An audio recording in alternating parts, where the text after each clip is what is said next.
Ma'am, किरण रिजिजू ने कहा है कि राहुल गांधी ने जो बात जाकर विदेश की धरती पर कहा वो किसी विपक्ष के नेता ने नहीं कहा कि भारत विश्व नेतृत्व। किरण रिजिजू शायद ये भूल चुके हैं कि नरेंद्र मोदी जी ने चीन में जाकर ये कहा था कि क्या फूटी किस्मत थी जो हिंदुस्तान में पैदा हुए। उन्होंने दक्षिण कोरिया में जाकर कहा था भाग ही फूट गए जो हिंदुस्तान में पैदा हुए। उन्होंने ब्रिटेन में जाकर हमारे डॉक्टरों की इतनी फजीहत करी थी। नरेंद्र मोदी ने, चाहे वो अमेरिका हो, ब्रिटेन हो, कोलंबिया हो, दक्षिण कोरिया हो, जर्मनी हो, चीन हो, हर जगह जाकर उन्होंने देश का अपमान किया है और इस बात को वो नकार नहीं सकते। राहुल जी ने सतत लोकतंत्र को मजबूत करने की, लोगों के हक की बात कही है, वो आज भी उस बात पर कायम है। लेकिन क्या अभिव्यक्ति की आजादी की वकालत देश में करते हैं ये वो लोग हैं जो भारत को तोड़ना चाहते हैं, कश्मीर को भारत से अलग करना चाहते हैं, पूर्वोत्तर को भारत से अलग करना चाहते हैं। कौन है वो लोग?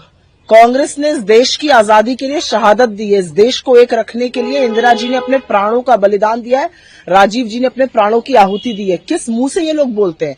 असली देश को तोड़ने का काम वो लोग करते हैं जो इस देश में वैमनस्य फैलाते हैं, विभाजन करते हैं, भाई को भाई से लड़ाते हैं।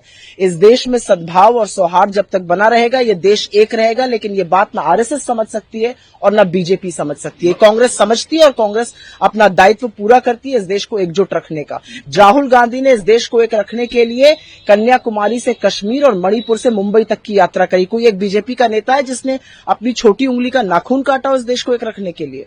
से लेकर मध्य प्रदेश तक कफ सिरप को लेकर जो मुझे लगता है ये बहुत गंभीर मामला है और जिस तरह से बच्चों की मौत हुई उसका जिम्मेदार कौन है इस बात का पता लगाना चाहिए। 40-40 बार सैंपल फेल होता है और उसके बावजूद वो कंपनी दवाई सप्लाई कर रही है, ये कैसे स्वीकार किया जा सकता है? राजस्थान की सरकार को कोई परवाह नहीं है, मध्य प्रदेश की सरकार भ्रष्टाचार में डूबी हुई है, उसका खामियाजा हमारे बच्चे भुगत रहे हैं। कुछ लोगों की किडनी फेल हो गई, जो डॉक्टर साहब थे वो खुद बीमार पड़ गए। जिस कंपनी का सैंपल फेल हो रहा है उसकी दवाई की आपूर्ति कैसे की जाए?